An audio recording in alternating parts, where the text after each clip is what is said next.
mi mbrëma, 80% e njerëzve mendojnë se ushqehen shëndetshëm. Por në fakt, po dëmtojnë trupin e tyre çdo ditë. Dieta të shëndetshme, suplemente, këshilla në TikTok, sa prej tyre janë vërteta dhe sa janë thjesht mashtrim. Sot do t'i çmontojmë disa prej miteve më të mëdha që lidhen me ushqimin. Dhe për këtë kam një nga njerëzit që e njeh këtë fushë më mirë se sa shumica. Sot me mua është doktor Fat Taraku, nutricionist. Dok, mirë se erdhe. Faleminderit shumë për ftesën, është një kënaqësi e madhe për me qenë podcastin juaj. E komendu ndryshe më ja fillu, po ja filloj ndryshe. Jemi në stinën e parë, fillimin e pranverës. Po. Edhe shumica normalisht që kur i hekim xhaketat, ja kanë financë më dok mirë. Ekziston ndonjë mënyrë që shpejt, det, me fituar binë trupit edhe thjesht mjek ato kilogramt apo dhjamin e tepër që zakonisht na shfaqet kur veç lirohemi nga peshët e dimrit. Po, realisht, me idenë time dhe me idenë e shumë nutricionistëve tjerë, çdo gjë e shpejtë nuk është e shëndetshme. Prandaj duhet të shku me hapa të sigurt dhe ngadalë. Dieta nuk duhet të konsiderohet si një mjet i cili duhet të përdoret vetëm gjatë një muaji apo 2 muaj apo 3 muaj. Është, siç e themi ne, një lifestyle që duhet ta ndjekim. Të ushqemi shëndetshëm, të kemi vakte të balancuara dhe njëkohësisht të kemi aktivitetin fizik. Pra këto ngadalë kur bëhen së bashku, atëherë fitojmë një strukturë të mirë të jetuarit shëndetshëm edhe njëkohësisht i humbim ato kilogram ose i shtojmë ato kilogram që ne dëshirojmë. Shpejt e lehtë s'ka. Jo. Shpejt e lehtë nuk ka, për mendimin tim gjithçka duhet me shku në baza ngadalta dhe me opacion. Okej, tregom sinqerisht, apo ushqehemi keq po e ditë?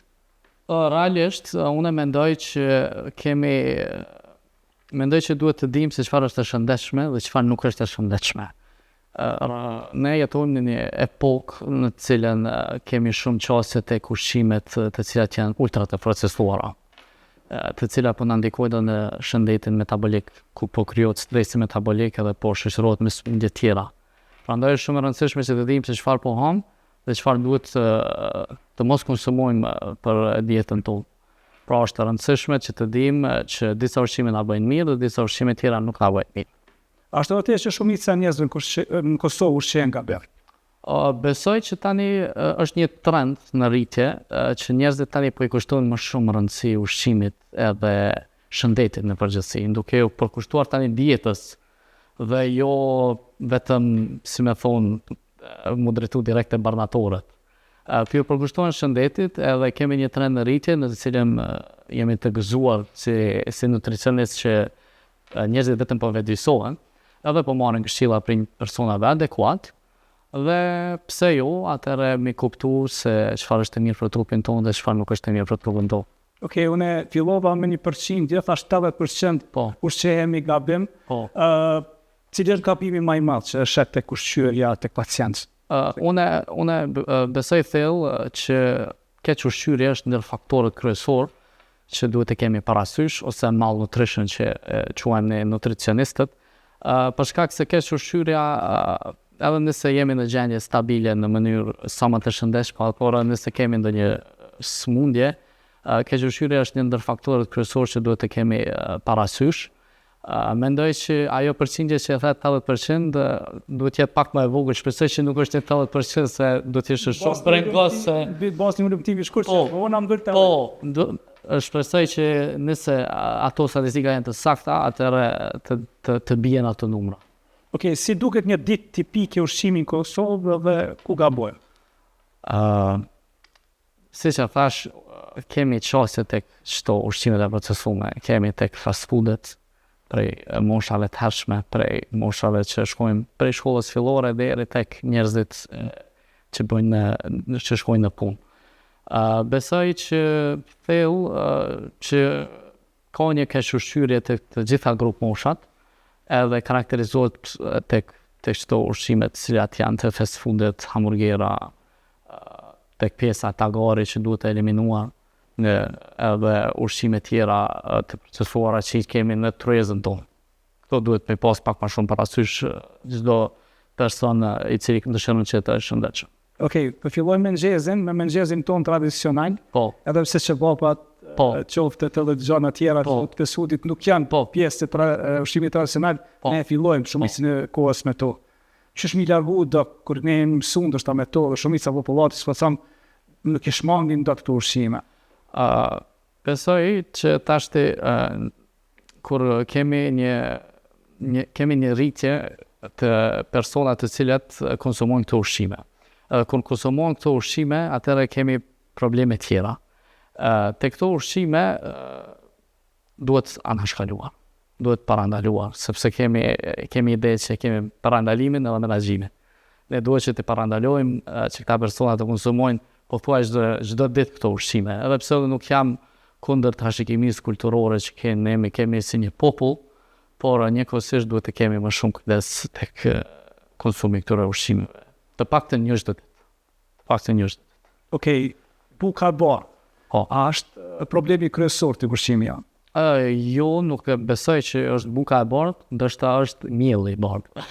Që e gjendet bukën e kemi si një farë lloj pjesë e tryezës. Mëngjesin, drekën, darkën e kemi bukën në çdo pjesë të racioneve tona. Po më shumë të problemi është tek konsumi i tepërt i bukës bardhë. Se buka e bardhë si ide nuk mundet me qenë gabim, se edhe ajo është pjesë e ushqimit, është normale, por nuk duhet të tepruar.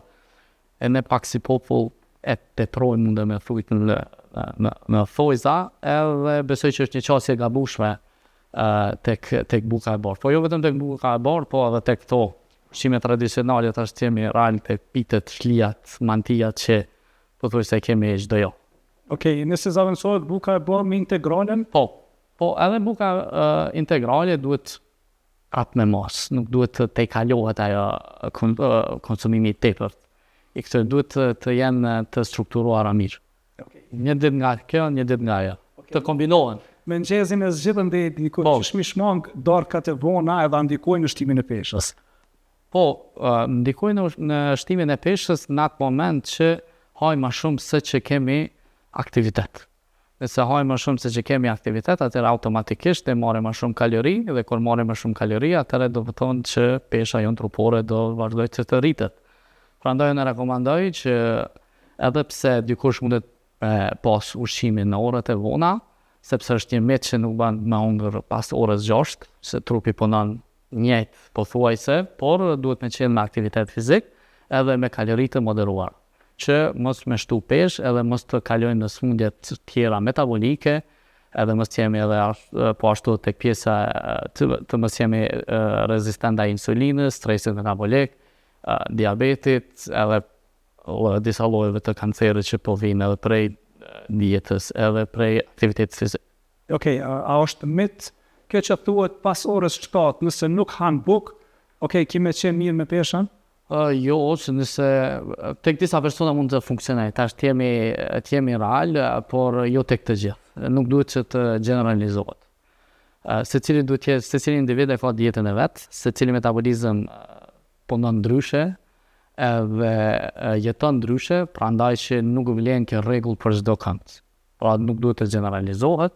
Tash më parë që duhet jemi shumë konscient me sa kalori marrim edhe sa kalori djegim.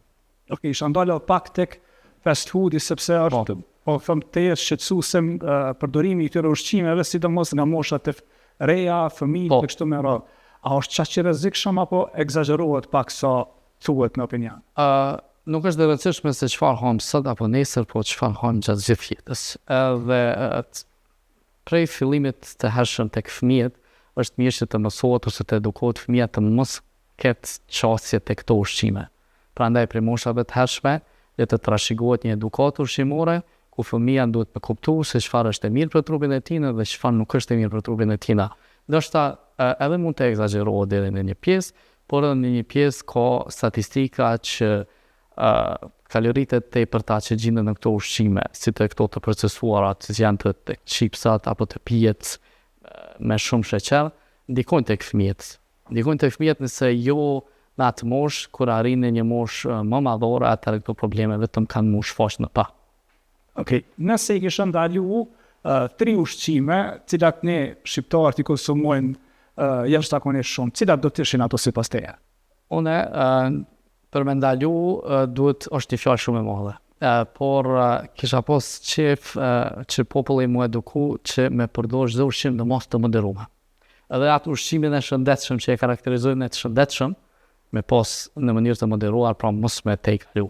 Dështë kisha thonë mos me hongër qebapa ose shlija çdo ditë, po me pas një mas të moderueshme, edhe që me qenë ma trupi me vetën, dhe mos me pas njëkohësisht vetëm ato ushqime në trup. Që kjo besoj që është, sepse mi ndalu, tek ne pak mentaliteti nuk shkon basa ashtu, kështu që Ha dhe ndalej të rritë sopa që e din përqindja e rrezikut apo po thëmë gjanave negative që i përmbon. Konsumi i tepërt, do me thonë, nuk është mishi që bopave, është tek tagari që bopave. Që kjo është ndoshta kryesore që e kisha ndalu, fast foodat prej hot dogit, kjo sallame që gjendet në përtosa, këto i kisha ndalu rrepsisht. Salqishit e në gjatë rrezik. Po, edhe salqishit të përpunuara, po janë të rrezikshme, përmbajnë shumë elemente të dëmshme për trupin, edhe që po karakterizohen që munden me pas shumë ndikim të keq në metabolizmin tonë. Okej. Dok, a ekziston dieta perfekte? Dieta perfekte? Nëse po, cila është, ose ndoshta mundet me qenë një lloj marketingu, sepse shpesh shfrytëzohen edhe marketing. Po, dietë perfekte është një dietë e cila bioritmi është në rregull, hidratimi është në rregull, aktiviteti është në rregull. Mëngjesi të hahet në kohë ideale, dreka të hahet në kohë ideale, darka dhe të shoqërohen me mesvakte, edhe njëkohësisht me pirjen e ujit edhe aktivitetit fizik. Okej. Kjo është dieta perfekte që secili duhet me njeh. Nuk ka generalizim, kjo është edhe në bazë të aktivitetit çfarë bën ai person gjatë ditës, sepse nivelet kalorike ndryshojnë për personin e person, edhe kjo është që duhet mi pas parasysh. Okej, sot derisa isha duke shkuar në Prishtinë, ishte një mjeke e ftuar në studio, nuk e di, nuk ishte nutricioniste, mirë po nuk e di saktësisht. Tha që nëse arrim 2 herë në ditë mu ushqy, është shumë shëndetshëm, përderisa ata që kanë aktivitet fizik më të lartë, ta preferojnë 1 herë. Sepse ata ushqejnë mirë kalorike, me kaloritë mëdha, edhe thonë 1 herë, thonë është mjaftueshme. Ma ekziston si teori? Mund të jetë aplikative në disa persona, varet prapë potencoj prej aktivitetit, zakonisht tek sportistat, është një dietë e cila është e mbushur me më shumë kalori për shkak të aktivitetit më të që është e preferueshme 1 herë në ditë. U çudita sepse ata kanë aktivitet edhe po besoj disa herë në ditë është më mirë me ushqy ka pak. Si që thash, është mirë që të respektohen vaktet ditore. 3 herë në ditë. 3 herë në ditë, me mesvakte edhe me pirjen e ujit. Kjo është më e rëndësishme se sa disa eksperimentime edhe disa ideja që po çarkullojnë tash, edhe disa trende. Kjo është më faktuale, është evidence-based, ka studime, edhe prandaj nuk duhet ta anashkalohet për fakt. Ka vështirë me funksionu apo me jetu çdo herë me një dietë. Nuk e besoj që është vështirë, sa duhet të ketë personin disiplinë, sepse me shëndet nuk ka kompromis, këtë e tim gjithë. Edhe tashmë studime po na kallëzojnë që mënyra se si ham edhe dieta po ndikon shumë në pjesën e shëndetit tonë. Edhe ku ka më të çmueshme se shëndeti ynë, edhe pse mos t'i përkushtohemi, mundemi përmes dietës edhe aktivitetit fizik. Okej. Njerëz të bëjnë dietë. Po momentin që e lën dietën, me një herë i kthej kilogramët. Po.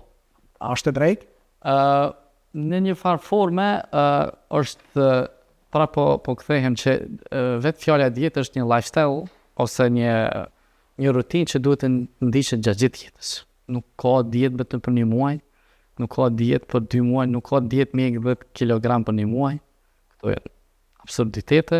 Duhet me gjetë një orë lidhëse ku trupi njeriut është i kënaqshëm edhe i merr mikronutrientat, makronutrientat esencial, edhe trupi i shëndosh, prandaj që edhe mendja do të jetë e shëndosh, sepse këto problemet kryesore po fillojnë prej mos ngrënjes në korën e duhur, problemet me zor po qarkullojnë edhe ka probleme deri tek pjesa kognitive, edhe tani po bëhet një lashmëri e problemeve të cilët nuk po dihet tani ku vjen fundi. Prandaj unë jam shumë i saktë në ata që ka thamë që duhet që dieta të mbahet në mënyrë sa më disiplinore edhe të mos pjekin trende të ndryshme. Unë e di persona që bëjnë llogaritjen e kalorive sa hajnë në ditë. Është rregull nëse është një pa llogaritje e tillë? Po, është sepse një person dëshiron me ditë se sa po merr, edhe sa po do me largu, edhe sa po do me qenë në fund të ditës në rregull me kalori që ai dëshiron. A ka një dietë që personalisht nuk ja kishe rekomandu askujt edhe po bashkësisht asaj trendit që sot përmenden disa prej tyre, ti si nutricionist nuk ja kishe rekomandu askujt? Unë nuk kisha rekomandu dieta ekstreme. Nuk kisha rekomandu. Çka është sipas teje një dietë ekstreme? Një dietë ekstreme ku po kthehena tash prapë që nuk dieta ekstreme është me hungër vetëm një ditë. Është dietë ekstreme për me humbë peshë. Nëse thot dikur do të hungër vetëm një ditë, edhe po do me humbë peshë atëherë nga be. Sepse nuk është në mënyrë e shëndetshme. Prandaj kjo është një dietë ekstreme që veçon trupin në disa anë pozitive, po njëkohësisht po i merr edhe disa anë negative. Njëkohësisht nuk po i merr ato kalorit, po njëkohësisht po i humb edhe ato gjërat esenciale që i bëjnë trupit për gjatë ditës. Ki fjalën për agjerimin, sa të thot në agjerimi kanë kthyer në një agjerimi është si në formë shpirtërore, po njëkohësisht edhe në anën shkencore preferohet shumë. Por prapë po kthehem që duhet... është një herë në ditë? Po, por është edhe për shembull agjerimi është edhe, si për shembull tek kjo pjesa Ramazanit është 1 muaj, trupit i bën mirë sepse inicion disa procese ku i ndihmojnë trupit, ku qelizat provohen që të zhvillojnë pa ndonjë ushqim, pa ndonjë veçori, edhe njëkohësisht këto po reklamohen si një dietë e cila duhet mi bo se cili, që nuk është në rregull. Pra generalizimi është një mënyrë e gabuar për së cilin person. Çka mendon për këtë dietën? Formë e dietës e cila përdoret për disa personave, jo për gjithë, rekomandohet zakonisht këtë dietën përdoren për personat me kancer, e cila për rezultat me pozitivisht, dhe eliminimi i sheqerit, ku trupi përdor pastaj ketonet, por jo afatgjatë. Sa mundet po përdor këtë dietë sepse di që njerëz një farë forme janë shkri. Po. Person bukfalisht janë shkri nga një person tepër i shëndosh, në një person që sot është tepër vital. Ndryshimet metabolizëm të shpejta nuk kanë rezultuar asnjëherë në perfekcion. Por dieta keto tek disa persona ka pasur efekte pozitive, po ka disa studime që dieta keto nuk ka qenë mjaft profitabile për disa persona tjerë. Prandaj nuk rekomandohet për gjithë. Zakonisht rekomandohet 3 deri në 6 muaj me pas këtë interval kohor, edhe pse dietë keto gjatë gjithë vitit dikush e mban, dikush jo, po është pak problem. Kështu që nuk rekomandohet për gjithë, duhet me pas kujdes, edhe nuk duhet me shku në formë agresive për me humb peshë, ose me zgjedh keton si një mënyrë për me humb peshë. Sepse mendohet që është problemet e sheqerit, po nuk ka problemet e sheqerit, as të ndyra, është te kalori që i marrim gjatë ditës. Në fund ditës janë kalori. Okej, po flasim për dietën, po më intereson dallimi mes dietologut dhe nutricionistit. Po, dietologu, nutricionisti janë 2 persona adekuat saj përket informacionin mbi ushqyerje. Je dietolog dhe nutricionist? Unë jam nutricionist, klinik, i cili merret edhe me pjesën e homostazës metabolike të trupit të njerëzit, ku e bëj parandalimin e sëmundjeve përmes dietës, edhe menaxhimin e sëmundjeve përmes dietës. Prandaj është shumë e rëndësishme të dim edhe pak a shumë se ku po dona me vazhdu, apo jemi nutricionist sportiv, apo klinik, ta shumë varet. Unë ma shumë anaj nga nutricioni klinik, edhe ande e kam përkuqë. Okej. Zakonisht personat apo doktor që kanë një përvojë më gjatë, jeni shumë i rinj ndoshta në moshë, kanë edhe storje të suksesit, si të shpeshher i tregojnë. A je duke trajtuar ndonjë person të tillë që përmes dietës, udhëzimeve, të ushqimit, ka pas progres në shëndetin e tij?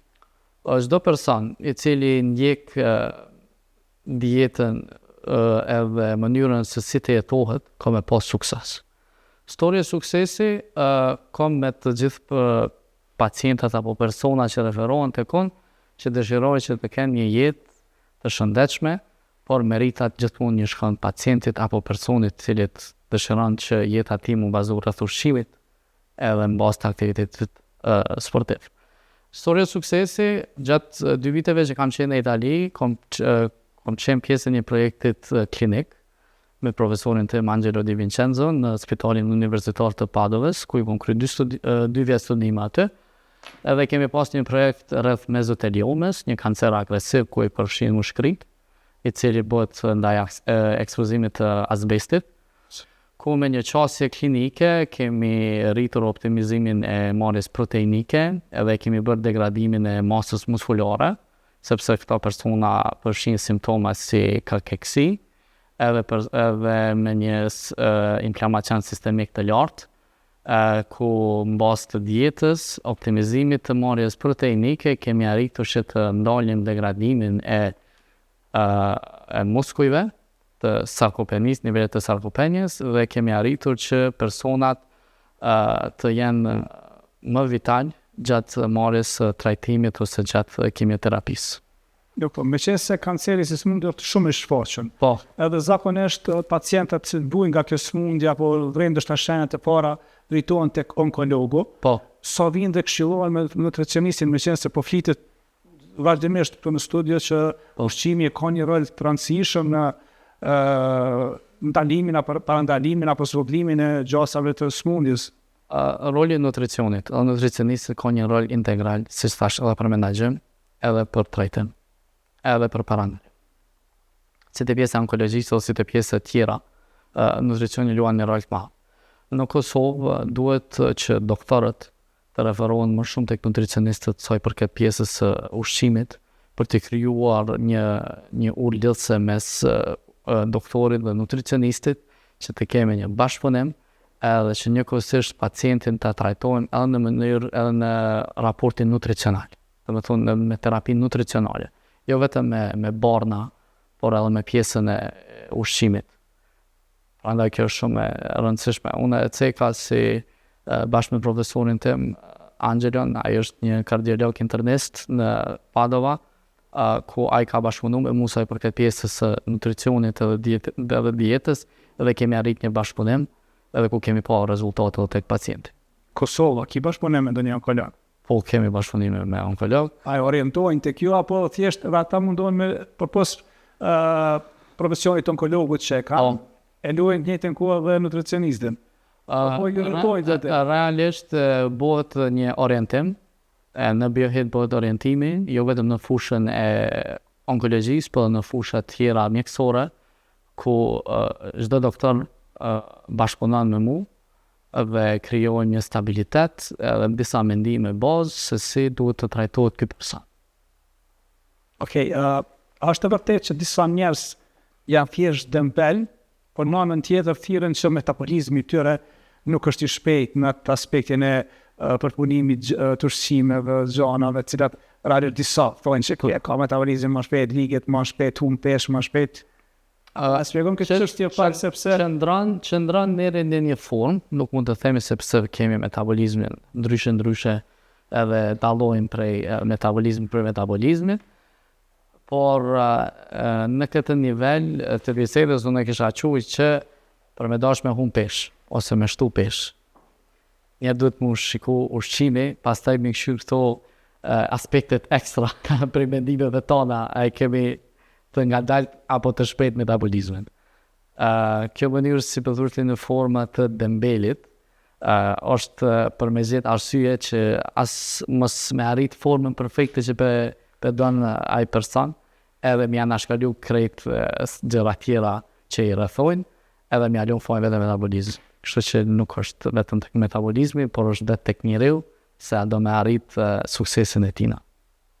Kjo është arsye kryesore. Okej, a qëndron kjo studja është meta, po ndoshta shkencëtarisht e vërtetuar nëse je pezojnë 1,70 cm gjatësi, plus minus 5 kg mundesh apo je suazat normales. Po, kjo bëhet në bazat body measure BMI-a, të cilën e marrim si një formë të evaluation që mund të me quajë në gjuhë angleze të personit kur vije për shembull për një raport për një konsultim nutricional, e marrim si një faktor, po nuk është determinuese. Nuk është 100% determinuese, është ndër faktor që e konsiderojmë, po jo 100% nuk bazohemi vetëm tek BMI. Analiza e ADN-s. Po, Sa i identifikon ushqimet sakt, cilat guxon mi konsumu dhe cilat nuk guxon mi konsumu, sepse shpesh herë dëgjoj që shkojnë në bazë të analizës ADN-s dhe vazhdojnë pastaj me dietën. po, ndryshimet epigenetike që ndodhin në trupin ton, ndodhin përmes ushqimit. Por njëkohësisht mund të genetika nuk mund të ndryshojë deri në atë aspekt, por luan një rol. Nëse është trashëgjuese, se për shembull tek sëmundjet autoimune ose që mund të fitohen më vonë. Varësisht tash prej strukturës së ADN-s që e ka çdo person, por luan një rol. Por jo këç, sepse mund të modifikohet edhe. Sepse shumicën e rasteve ata që e bëjnë këtë analizë, karbohidratet, Po, gjanat që zakonisht ne i dim që shton peshë ty ndal, kur gjë tjetër më shumë. Okej, ndoshta mund të më qenë një vështirë specifik që mundën disa raste edhe drithrat, që ne mendojmë se drithrat janë shëndetshme dhe ndikojnë. çdo trup është ndryshe mbi tjetrit dhe diapazoni sa i përket tek ADN-ja është shumë i gjerë. Atëherë ne duhet me pas konsiderat që është një ndër faktorët për determinim të shëndetit, por jo 100%. Konsiderohet, por jo 100%. Ka edhe faktorë tjerë. Okej, sa ndikon ushqimi në stres, ankth, depresion? Më shumë se që mendojnë. Për shkak se thash, problemet fillestare fillojnë prej zorës. Kur zora nuk është e shëndosh, atëherë edhe problemet kognitive janë më të rrshuara. Problemet me ankth, depresion, zakonisht vijnë prej personave të cilët janë edhe pasiv, nuk kanë aktivitet. Aktiviteti fizik është një ndër gjërat më të mira që mundet me ndodh trupit. Bas statistikave, një person i cili është në depresion, edhe duke marrë antidepresant, aktiviteti fizik 5 herë në javë ka determinuar që nivelet e serotoninës të jenë më të larta kur është për aktiviteti fizik, pothuajse i njëjtë me atë që japin edhe vetë barmat apo hapat që i merr ai person si antidepresant. Pra aktiviteti fizik është vetë antidepresant, që nuk duhet anashkaluar asnjëherë. Prandaj është shumë pjesë e rëndësishme që unë inkurajoj të gjithë personat që të mos i shmangin aktivitetin fizik. Pa marrë parasysh. Ngarkesat, stresi, ditor, shpesh herë në një farë forme na detyrojnë apo thjesht kemi një farë lloj paragjykimi që çokolada, gjanat e ëmbla ta largojnë. Është vërtet që ta largojnë stresin, ndoshta ditorat, ndoshta për 30 sekonda mund me ta largu atë mendime që nëse po hani çokoladë po ndina më mirë. Po nuk është rrugëzidhja ajo. Rrugëzidhja është vetëm dieta e balancuar, edhe nivelet e hidratimit, gjithat me qenë në nivel, edhe për me qenë trupi shëndosh edhe mendja shëndosh. Sheqeri dhe kofeina, po na dëmtojnë më shumë se sa që po mendojmë? Po, nëse e shikojmë në atë mënyrën, nëse po i përdorim më shumë se që duhet, atëherë po. Mundet dhe me pas probleme si ka ana sheqeri, si ka ana kafeinës. Sheqeri i procesuar gjithmonë ka me qenë një pikë probleme për metabolizmin ton, sepse krijon një stres metabolik, ku po shoqërohen me sëmundje tjera, si autoimune dhe po rrit nivelin sistemik të inflamacionit në trup. Por nivelet e kafeinës duhet të jenë më të moderuara, edhe që të jemi më koshient se sa kafe në ditë po i pim. A je pro apo kundër që ditën ta filloj me një espresso me një kafe turke? Jo, nuk jam pro, për shkak se nuk është mënyra më e mirë për mi tregu trupit që jemi zgjuar nga gjumi, por mënyra më e mirë është mi tregu trupit që jemi zgjuar nga gjumi është të filloj me një gotë ujë, ndoshta pas mëngjesit të konsumohet edhe kafja e parë. Okej. A mund të jetë ushqimi ndoshta arsyeja kryesore pse shumica nga ne ndihemi gjatë ditës të lodhur, pa energji, pa vullnet? Po, është një pjesë esenciale që njerëzit nuk po i kushtojnë shumë rëndësi, sepse ushqimi jo vetëm në pjesën fizike, po edhe njëkohësisht edhe emocionale luan një rol shumë të madh. Prandaj është e rëndësishme që të kemi një qasje më të mirë ndaj ushqimit edhe të respektohen vaktet ditore dhe që trupi t'i merr ato nevojat esenciale për gjatë ditës. Tregon sinqerisht, sepse e di që shumica e përdorin fatkeqësisht edhe fëmijët. Po. Çka i bëjnë trupit pijet energjike? Pijet energjike, sidomos tek këto mosha të reja, është bërë një farë lloj trendi, të cilën unë inkurajoj gjithë prindrit që të jenë më koshient dhe t'i largojnë fëmijët nga këto produkte, sepse përmbajnë elemente të cilat nuk janë të shëndetshme për trupin tonë, mbajnë shumë ambëlsues artificial, që sidomos për fëmijët në atë moshë nuk janë të rekomandueshme. Të kjo pjesa e pijeve që po i cek, zakonisht përdoren prej sportistave apo personave të cilët janë më shumë ka pjesa e bodybuildingut, ndoshta kisha më thonë që përdorin si një farlloj tek pjesa e kafeinës, sepse përmbajnë më shumë kafeinë dhe nivelet e kafeinës pastaj mund të stimulojnë që me performu më mirë në çdo sport që po vepron ai njeri, por edhe prapë edhe kushdo që po e përdor këtë pije, atë duhet të jetë me masë të moderuar. A e kishë ndalu me ligj? Me ligj, ndoshta nuk e kisha ndalu, por e kisha bën një limit të moshës. Cila është mosha që mundet ndoshta me startu me një pije energjike në ditë? Moshë, tash, të flasim ideale nuk ka, po gjithmonë e kisha lënë prej moshës 25. 25 të thënaqte, se sipas mendimit tim gjithmonë po flas, se nuk ka ndonjë rregullore 100%, normal ndër 18 vjet hiç fare se fare, po nëse unë e kisha bo, e kisha hap një mendim ekstra, e kisha bo prej 5. Përdorimi i përditshëm i Coca-Colës, sa është i rrezikshëm? Shumë i rrezikshëm, për shkak se edhe kjo përmban disa ambëlsuese dhe disa elemente artificiale që na bëjnë dëm. Për këto s'ka mosh, për këto as kujt nuk e rekomandoj, as prej moshës 25 vjeçare. Coca-Cola më e rrezikshme se pije energjike për tusha? Deri dika munda me thonë që po. Deri dika kisha mujt me thonë që po. A ki analizu Coca-Colën zero? A keni pas mundësi të bëni në një studim? A është nështë më adekuate, më e preferume për shkak se thuhet se përmban 0% sheqer, edhe pse ajo është e ëmbël? Edhe ajo njëkohësisht përdor disa ambëlsues tjerë, si aspartami, që për shembull që është një zëvendësim e sheqerit. Studimet na kallëzojnë edhe që është pothuajse 2 herë më e keq se sa Coca-Cola normale, por kemi disa edhe studime tjera që tregojnë që është një herë në disa muaj nuk mundën me të bëjë problem. Andaj që edhe kjo është me masë të moderuar, edhe Coca-Cola zero është me masë të moderuar. Okej, sër disha me një kolege dhe posh që e përdor natrenin. Po. Tash unë për diabetit tha jo, Po, tha mirë po aciditeti i tepërt që kam në trup, tha është shkaktari i sheqerit madh. Në momentin që e përdori natrenin, e vrej që edhe kom hu pesh, po edhe po ndina më mirë.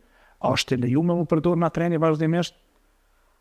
Tek persona që ndoshta nuk janë me diabet? Jo, nuk është normalisht, për shkak se nivelet tani pastaj të larta dhe çdo ndryshimet që po bëhen në trup, atëherë nuk mundën me qenë asnjëherë të shëndetshme.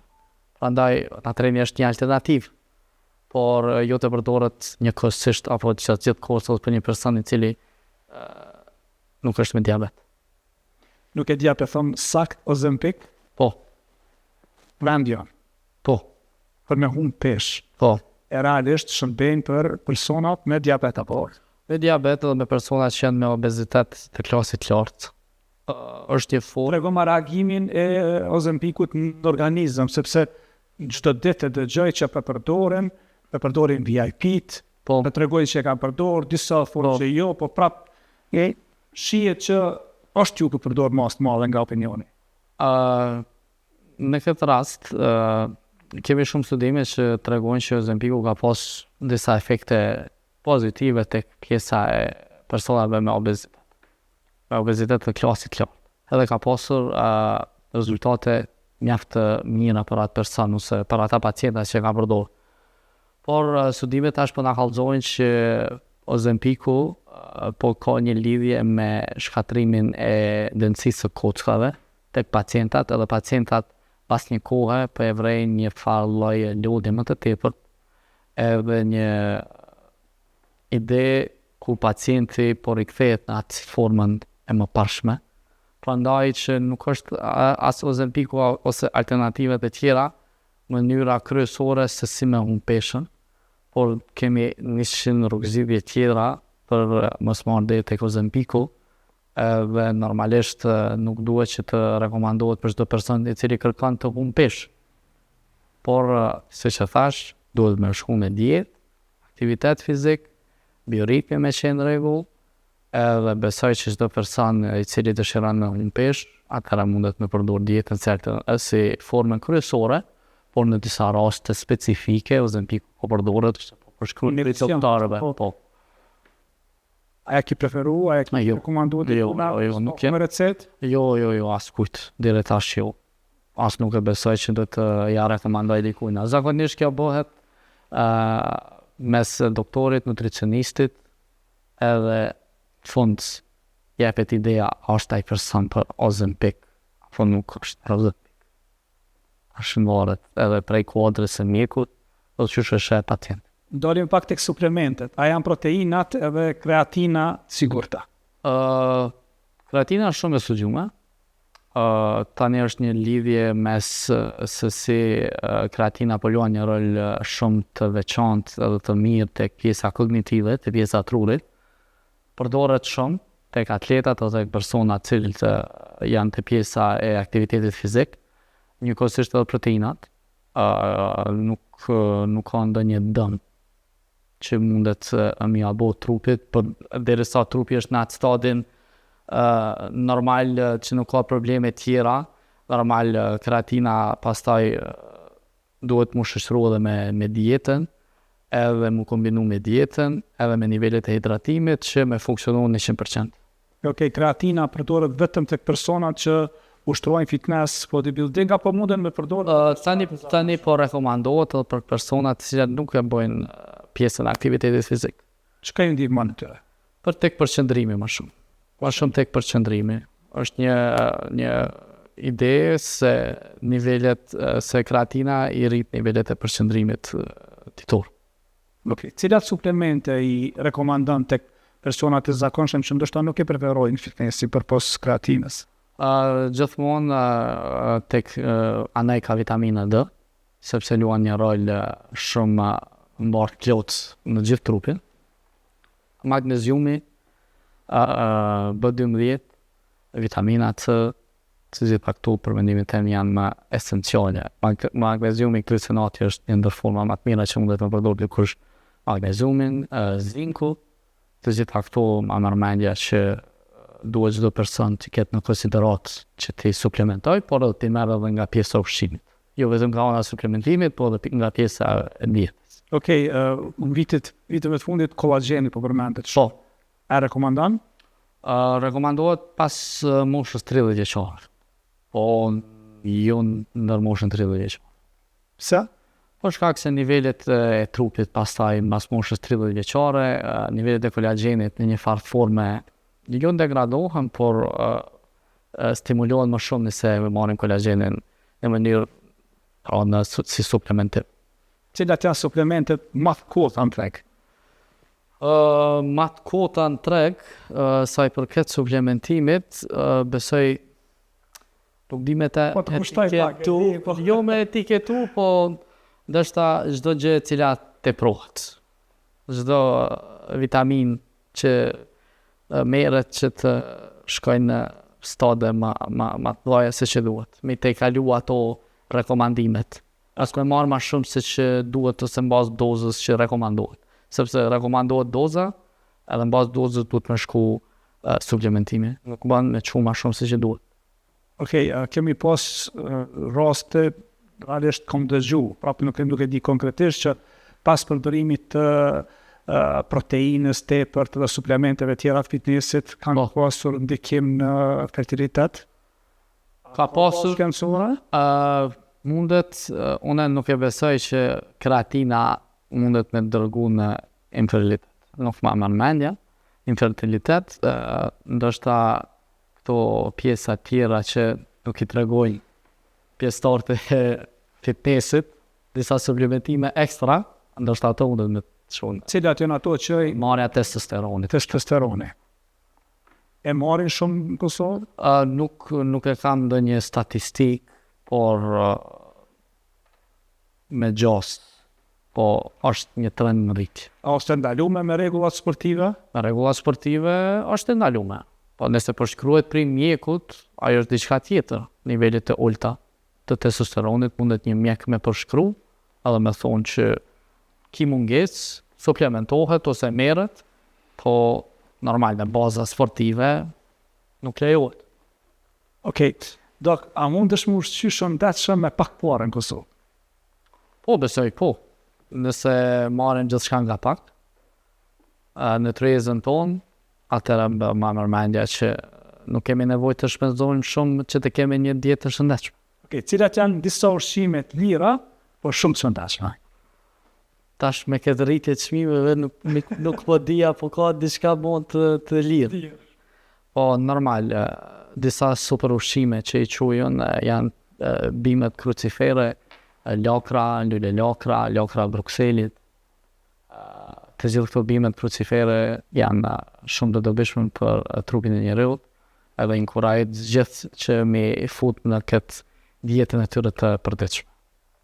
Okej, nëse nesër, pëzojmë, ti si nutricionist, e ki 5 euro për një ditë, qysh ishe ushqy personalisht shëndetshëm me çato 5 euro? Do shta, pra po këthejnë atë çmime se po lujnë, normal e kisha anu ka pjesa proteinike. Çka kishe marrë me çato 5 euro që ndoshta Kisha ishte në gu, po edhe kështu ishe ushqy shëndetshëm? Po normal kisha vazhdu me protein ku i kisha zgjidh vest. Mas pare.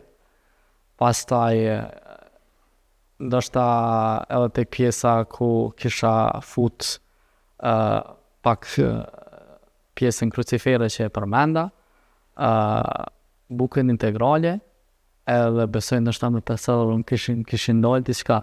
E kisha vujt me bu një pjatë shëndetshme. Okej. Top 5 ushqime që ne mendojmë se janë shëndetshme, e realisht nuk janë.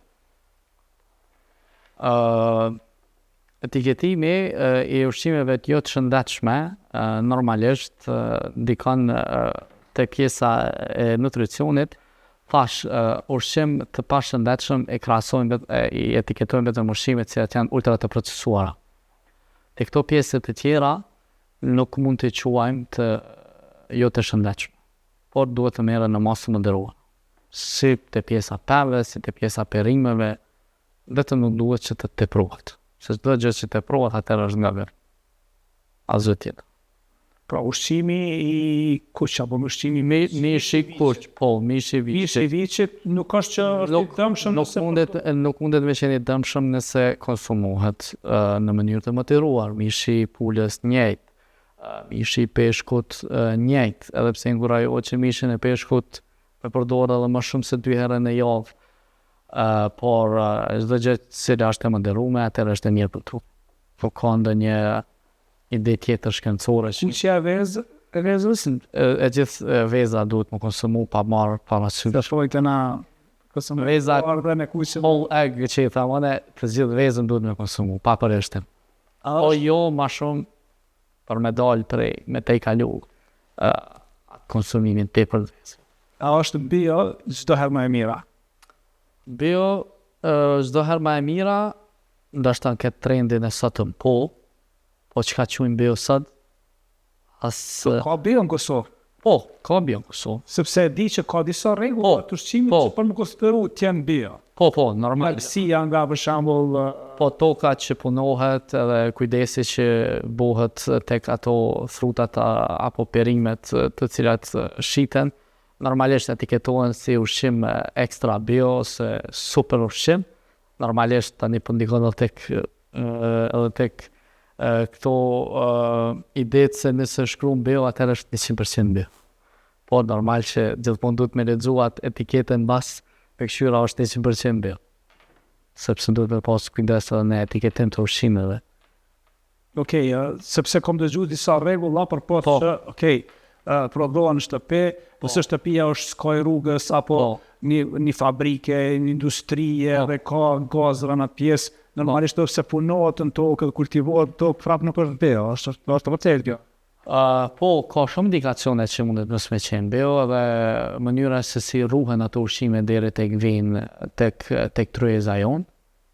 Edhe ajo është një ndër indikacionet kryesore, farm to fork, që është strategjia prej fermerit deri tek pjata deri na vjen racioni në tryezë. Okej. Nëse një person do të ndryshonte vetëm 3 gjëra nga sot, cilat do të ishin? 3 gjëra që duhet të ndryshu, që kanë indiku pozitivisht disponim, shëndet, koncentrim, shumë gjëra tjera, shumë aspekte tjera që prapë po thon po lidhen me shëndetin e personit. Po. Sandin kryesor është mos me kalu bokët, ushqimin. Me hungër në baza ditore, bo aktivitet fizik, mos ma nashkalu aktiviteti fizik, edhe me pas një mindset më të shëndetshëm, mos me mendu vetëm nga ana negative, po me mendu edhe më shumë pozitivisht. Është një ndër kryesor. Një këshill që çdo shqiptar duhet ta dëgjoj patjetër.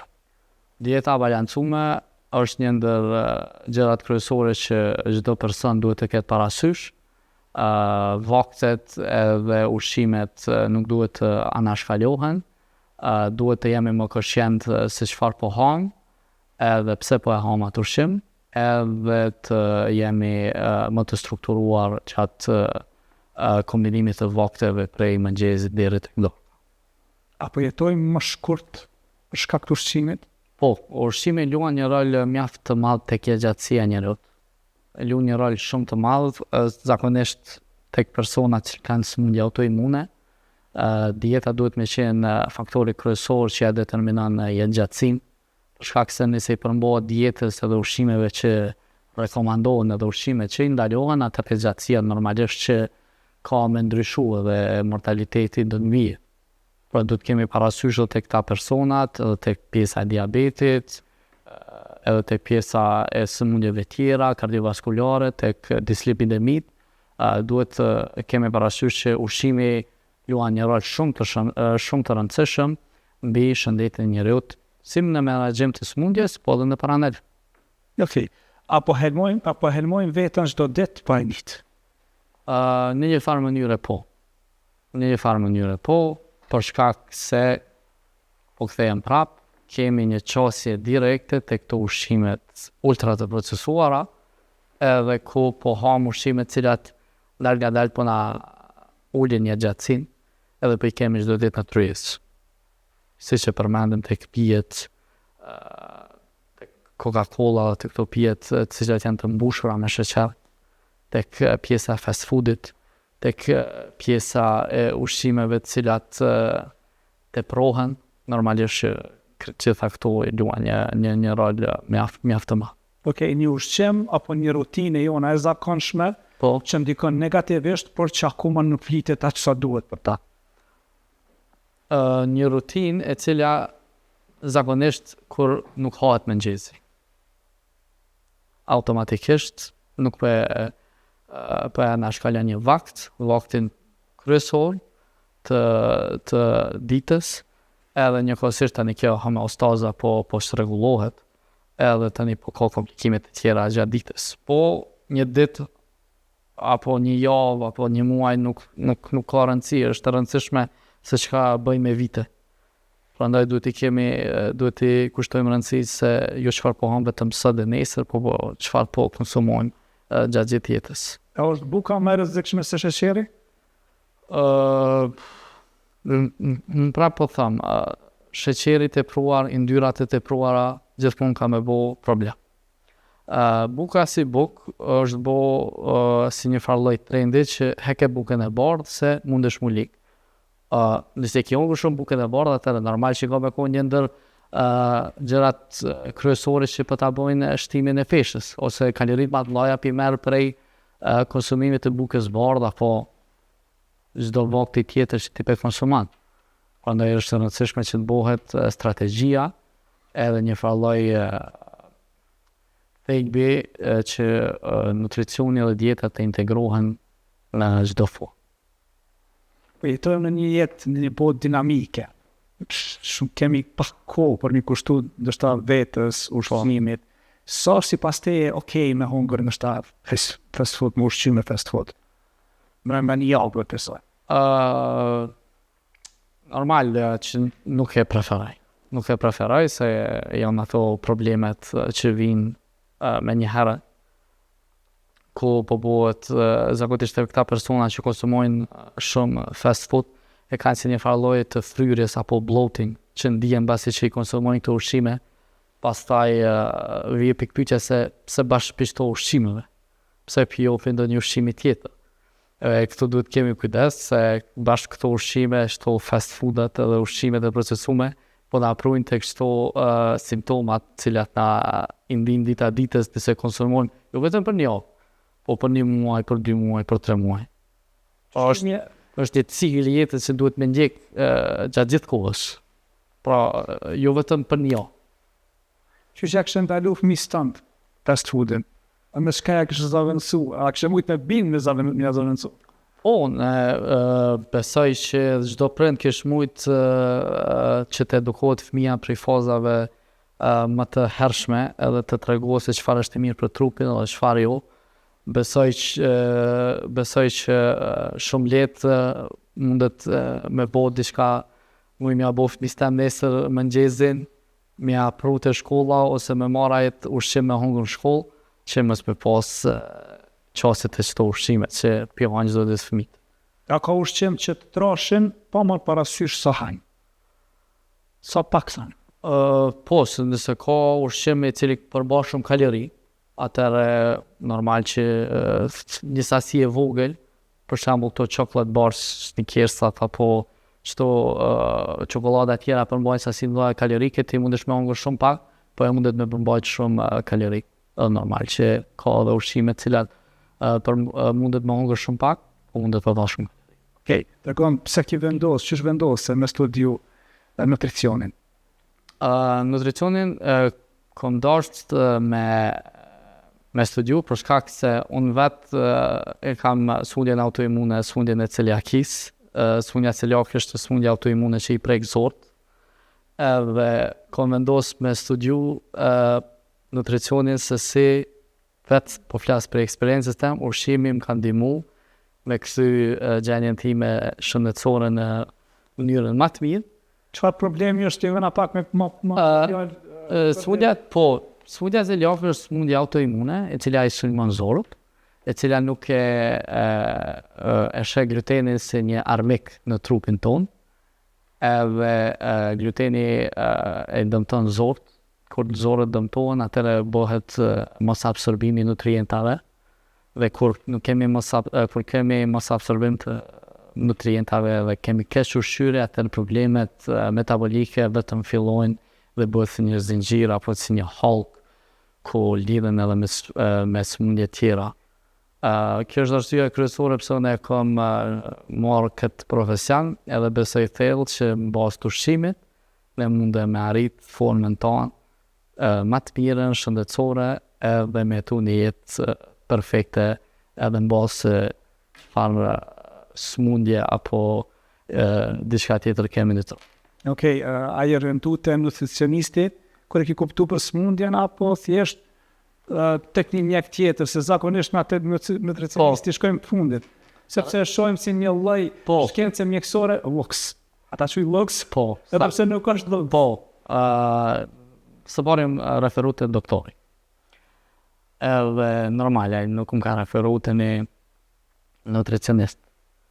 Po, ju më bon nutricionist me kalimin e kohës, përsa jo të bon edhe familja jeme. Se kemi një farë forme, kemi studiu këtë smundje, edhe kemi mësu se çka është mirë për mu dhe çka nuk është mirë për mu, ta që aty ka linda ajo ideja se pse mos me zhvillu në këtë profesion, pse unë mos me ndihmu dikon që shukun foti si i vogël, edhe pse mos me jep një qasje tjetër. Edhe që kjo puna arsyeja kryesore pse unë e kom zgjedh këtë profesion. A që i mu vetës? Po, shumë. Unë mas shumë të i falenderona prindve të mi, sepse jam thonë shumë koshient mbi smundje që këtë smundje autoimune, edhe e kanë kuptu se çka është e mirë për mu dhe çka jo. Normalisht tu i pa prindë të mi sa të kujdes shumë jonë, edhe njëkohësisht edhe unë e kom fituat edukat që zbën me hungër këta edhe bën me hungër këta. Që kjo është përgohë një ideja kryesore, edhe normal që dikur në pësohësh. Nuk ka ndë një filozofi të madhe. A ki konkurencë në Kosovë? Konkurencë, nuk e shoh veten konkurencë me kërkant, e shoh veten që kam nevojë për bashkëpunim. Kam nevojë bashkëpunim me nutricionist, me doktor, me njerëz që janë profesionist, që më ndihmu këtij shteti dhe të kemi një farlloj ideje që nutricionin dhe profesioni janë më ndihmu të gjithëve pa marrë parasysh në çfarë stadie. Okej, rrjetet sociale, TikTok, apo të bën konkurencë? Po, Sepse na shohim këshilla çdo ditë prej në TikTok. po, secili personi ka mendimet e veta dhe unë nuk mundem për askënd me andal ato mendime, unë muj me debatu personin fjalë nëse mendoj që unë e kam mirë dhe e kam gabim. Po në këtë rast duhet të kemi shumë kujdes që të mos marrim informacione nga personat jo adekuat ose jo nga personat që nuk janë profesionist në këtë temë, sepse është një temë shumë e ndihshme, duhet të kemi shumë kujdes kur të dalim në mënyrë transparente me tregu se çka është e mirë dhe çka është e keqe, sepse duhet të kemi një bazë, ka persona që studiojnë edhe ka persona të cilët e ndërtojnë një mendim mbi këtë shkencë, mbi këtë lami që duhet me pas një farë lloj ideje se për çka shërbejmë na, si nutricionist, edhe si mundemi shërbëj këtij populli. Prandaj që është pak normal kur e shoh dikon të cilin e jep një mendim që është pak ma i ndjeshëm, normal që unë e jepi ma shumë rëndësi sepse nuk kam qef askush më prek nga nga një informacion i cili nuk është i ljepsh. Prandaj është shumë rëndësishme me ditë se kam për dëgjojmë edhe çfarë këshilla po marrim. Okej, Kosova apo Shqipëria, cila është gjevet më mirë, apo cila është situata më të mirë me nutricionistë dhe me këshilla që marrin zakonisht njerëz prej personit adekuat si qenja? Unë besoj që ndoshta vite më parë ka qenë Shqipëria, por me këto vite dhe fundit besoj që Kosova vetëm ka një trend në rritje ku personat si unë nutricionist bashkëpunojnë me doktor edhe bashkëpunojnë me sportista dhe tregojnë rëndësinë se sa rëndësishme është dieta dhe të ushqyerit shëndetshëm.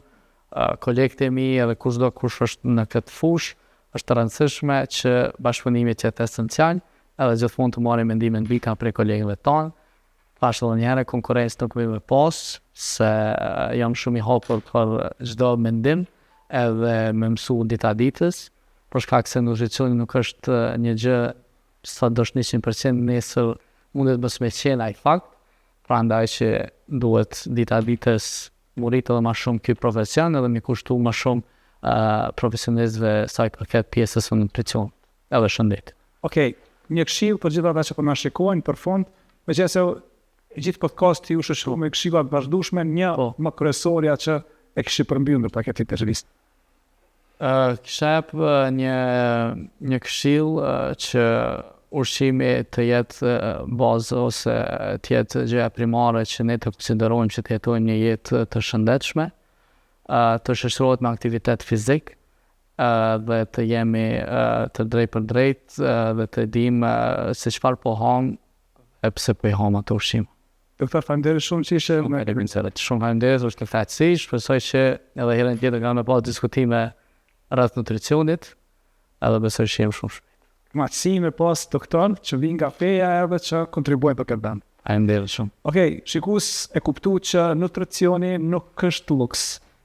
Të ushqyerit, mënyra të ushqyerit nuk është luks.